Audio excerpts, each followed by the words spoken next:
and we'll take some questions. Thanks. Thanks so much.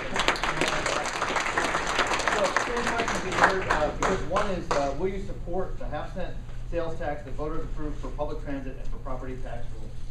Yes, and I believe that I am the only candidate in this race who is saying that that is something that needs to be done. We have to be able to rely on that transit system. Our businesses need that in order to have access to workers.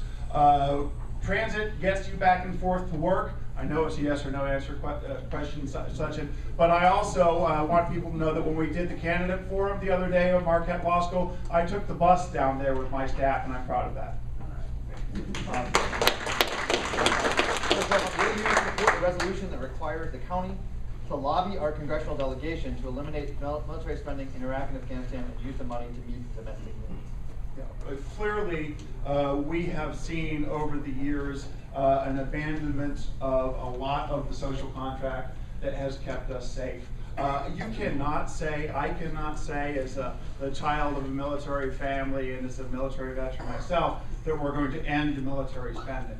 But what we need to be able to do is we need to be able to look to whoever's going to be the Milwaukee County executive and say, let's not lose an opportunity here. Let's make sure that we have somebody who can be a voice for these democratic and progressive causes, who can show that we can manage ourselves successfully in our key programming here, and who absolutely will be an advocate for those kinds of progressive causes, whether those are international, whether we're talking about the environment, whether we're talking about justice for working people, for women, and for the LGBT community. We haven't had that in Milwaukee County. We had somebody who was kicking us in the teeth for 8 years, and before then we just basically, we need to have somebody who can help to advance those issues, and I absolutely will be, particularly as somebody who I helped to do the deployment for my shipmates who were going overseas. I have good friends who I served with in the reserves who have gone once, twice. They're being asked to continue to bear that burden, and I know what that is about, and I will certainly be an advocate for those issues.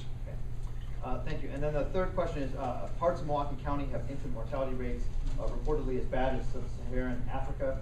How will you address the health crisis in Milwaukee County?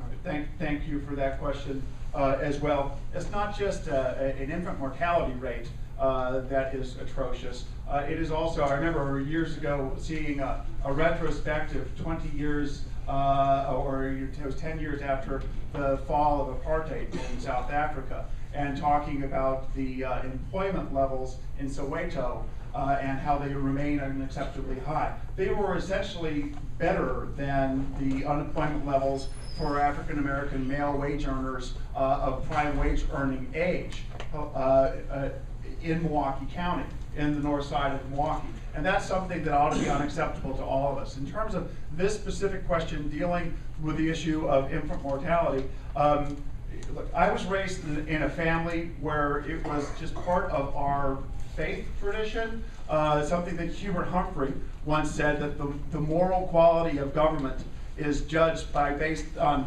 how we treat those in the shadow of life, those who are the sick, the infirm, and the handicapped. And I think that that is a moral obligation for all of us. I am delighted that we have had the federal health care program passed under Barack Obama.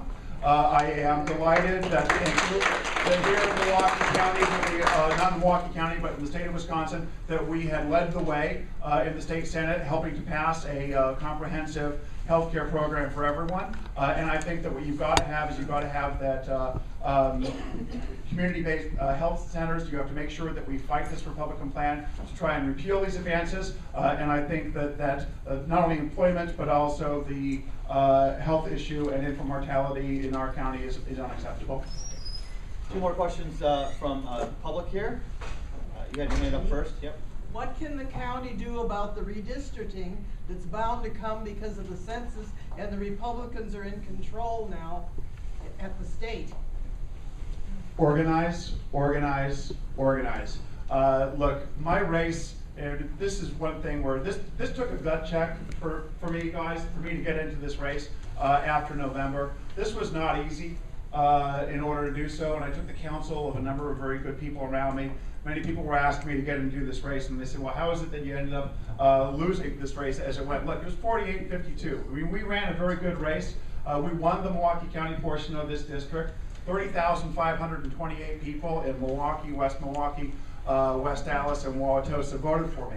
But this race, make no mistake, my 2010 race was won by the Republicans 10 years ago when they drew the map. And unfortunately, with neither house in Democratic control, with Scott Walker in the governor's mansion, this is very limited what we can do. They're going to go after our people who are good at drawing these maps. They're going to go after Fred Kessler. They're going to go after swing Democratic seats. It is not in keeping with the basic Jeffersonian tradition of our nation that we ought to be drawing these districts so that they're competitive, because our ideas will win.